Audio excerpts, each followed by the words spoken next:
Luffy Luffy Luffy এখন vaccine হবে, yearly vaccine ধরেন। হ্যাঁ হইতেছে। কাকু দেখি তো তুমি ব্যথা পাও কিনা, আমাকে ভ্যাকসিন দিয়ে দেন। 1 বছরের জন্য সব ঠিক হয়ে যাবে ইনশাআল্লাহ। ভ্যাকসিন খায়া বলবে ও বাবা গো মা গো। লুফি কয় যে পালাই পালাই পালাই। আমার সিরিজ দেখে বুঝতেছে, বুঝছেন আমি সিরিজ দিয়েছে করলা জুস খাওয়াই, এই জন্য ধরেছে বুঝছে যে কাকু তো ভালো না। ওই যে দেখো ইনজেকশন দেখতেছে।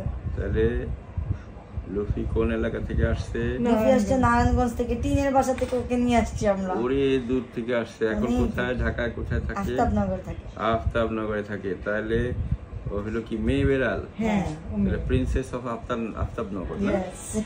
আর এর আগেটা কি ছেলে ছিল? ছেলে ছিল উত্তরা। তাহলে ওইটা হলো প্রিন্স অফ আফতাবনগর। উত্তরা না ও উত্তরা থেকে আসছে। এটা হ্যাঁ উত্তরা থেকে আসছে। এটা দুই জায়গা থাকে না, উত্তরা থেকে ওকে নিয়ে আসছি। এখন প্রিন্স প্রিন্সেস। তাহলে প্রিন্স প্রিন্সেস দুজনেই আফতাবনগরে থাকে। আফতাবনগরে অনেক বিখ্যাত লোকরা থাকে। তো এই যে ডাক্তার জাহাঙ্গীর কবির, হ্যাঁ উনি আফতাবনগর থাকে। আফতাবনগরে থাকে না, আপনাদের এলাকায় থাকে। তো কোন ব্লকে? B block. আমার স্ট্রেসের পাশে। কোন ব্লকে? বি ব্লকে। আমরা থেকে ই ব্লক। দেখি ওখানে মানে জগিং টগিং করে, ভিডিও টিডিও দেয়। বিসমিল্লাহ বিসমিল্লাহ। তাহলে ইয়ারলি ভ্যাকসিন হচ্ছে। কার নাম কি? লুফি।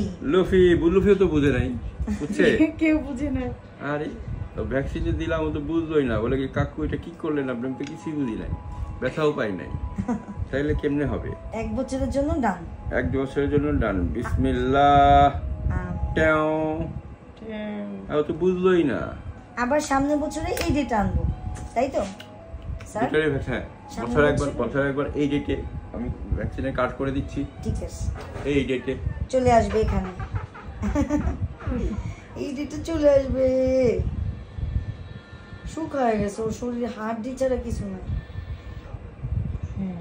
দেখো দেখো দেখো কি করছে, আদর নিচ্ছে।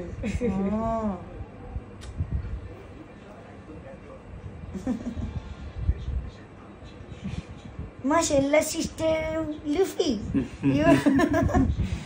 হয়ে গেল। তাহলে বিড়ালের সাথে কে কে আসছে? বিড়ালের মা আর খালা নাকি?